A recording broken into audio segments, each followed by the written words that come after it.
What are you doing, bro? What are you doing? What are you doing? Stop. What are you doing here? Tell me what you're doing here. The police are really stumped on this next case, and they need your tips to help them solve it tonight. Tom Morris has the latest. Souped-up engines, chrome rims, tricked-out sound systems, and a freshly painted Mustang. These are what fueled Patrick Reyes and his cousin Dirk. This vehicle right here, this is his third Mustang. This was his baby. Dirk watched in awe as his 20-year-old cousin turned a 1994 Mustang into a dream machine in his Oakland, California neighborhood. These rims right here, they're actually alloy, but he took the time to send them down to L.A. and get them chromed. The interior's all new, he redid it, just got the car repainted. Patrick loved his Mustang. He enjoyed riding in it all the time, but eventually he was going to sell the Mustang for a down payment on a house for his parents. So that was his goal. The only thing Patrick needed to complete his mechanical masterpiece was a new stereo. It was the one thing he couldn't install himself. So, at his cousin's suggestion on August 4th, 2000, Patrick brought his prized Mustang to this man, Carlos Cervantes.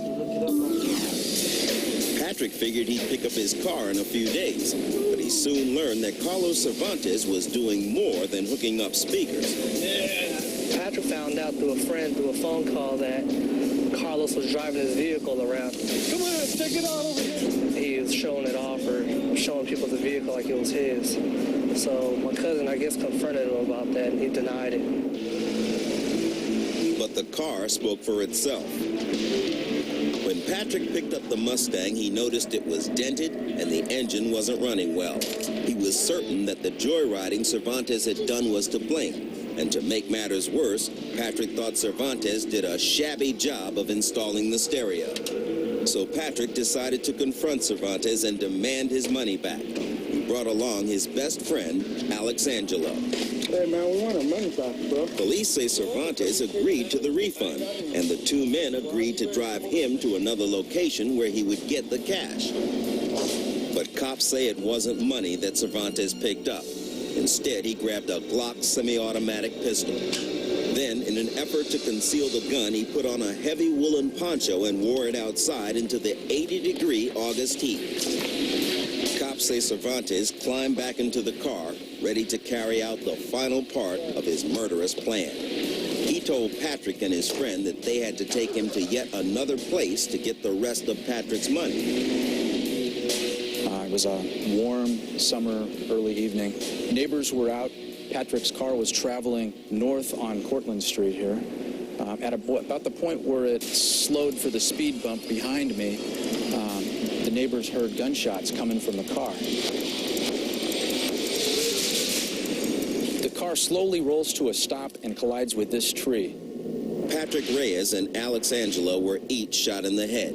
Cops say they were dead before the car hit the tree. Neighbors say they saw frantic motion in the car.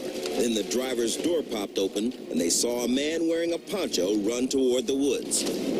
Cops say Cervantes ran to his family and confessed to the murders, claiming self-defense. Then he disappeared.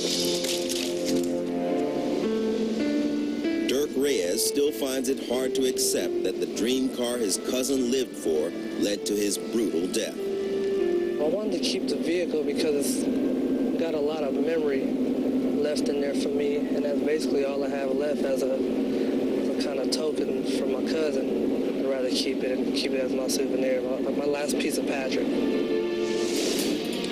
We have to bring in Carlos Cervantes tonight.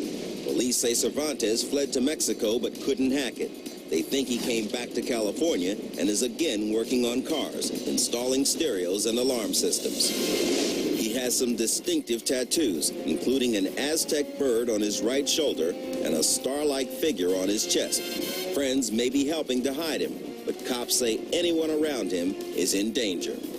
If he kills two people that he knows by shooting them in the backs of their heads in broad daylight, I would say he's very dangerous. If that's the way that he deals with his problems, I would say he's capable of anything. If If you've seen Carlos Cervantes, call our hotline right now at 1-800-PRIME-TV. Stick around, there's a lot more to come.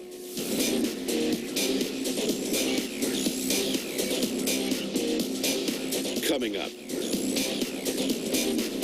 3 Russian punks, a cop who befriended a lost soul, I wanted to put him on the right path. a cell phone, I heard a shout or a scream, and then the phone just went dead. was it a dead man calling?